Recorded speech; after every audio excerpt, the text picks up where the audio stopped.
The futures are in the green this Monday morning with, 3 minutes to go to the opening bell. Keith Fitz joins us right now.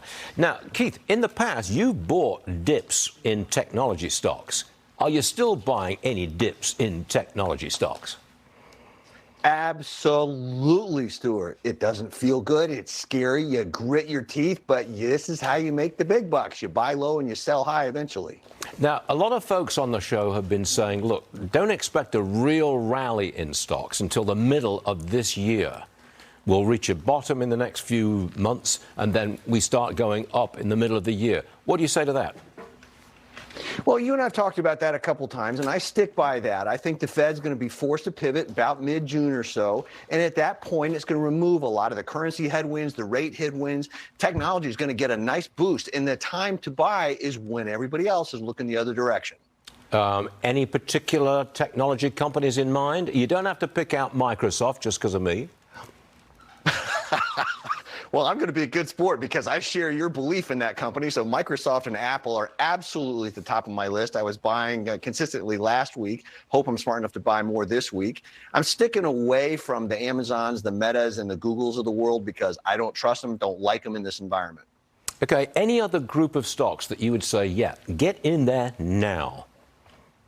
Yes, energy, bar none. Everybody is pricing it like there's a recession. I think we're actually going to go back to $100 or more a barrel next year based on demand.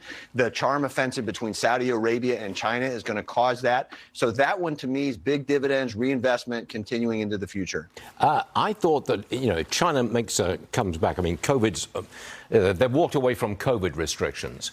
So there are some people saying that, look, China will now take off. The economy will now take off and will be a major engine of growth for 2023. What do you say to that?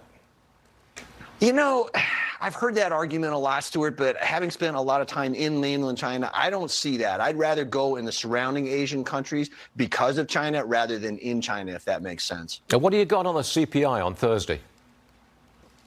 I think we're probably going to see more aggressive numbers. I'm hoping it's going to slow down, but I'm not holding my breath. In the last 5 calendar months, the inflation rate is actually 2.5%. If you go back 12 months and average it out, it's 7%. So maybe that break 5 months ago is going to be important. We shall see. Keith, thanks for being with us on a Monday morning. Good timing. We'll see you again soon. Hi, it's Keith here. Thanks for checking out today's highlight clip. What'd you think? Did I make sense? Is there something you'd like to add? Make sure you leave a comment down below, and of course, click subscribe to keep up right here on YouTube, or sign up for the email newsletter at the link below. You can also find me on Twitter and Instagram for my real-time thoughts on markets, analysis, and a whole lot more.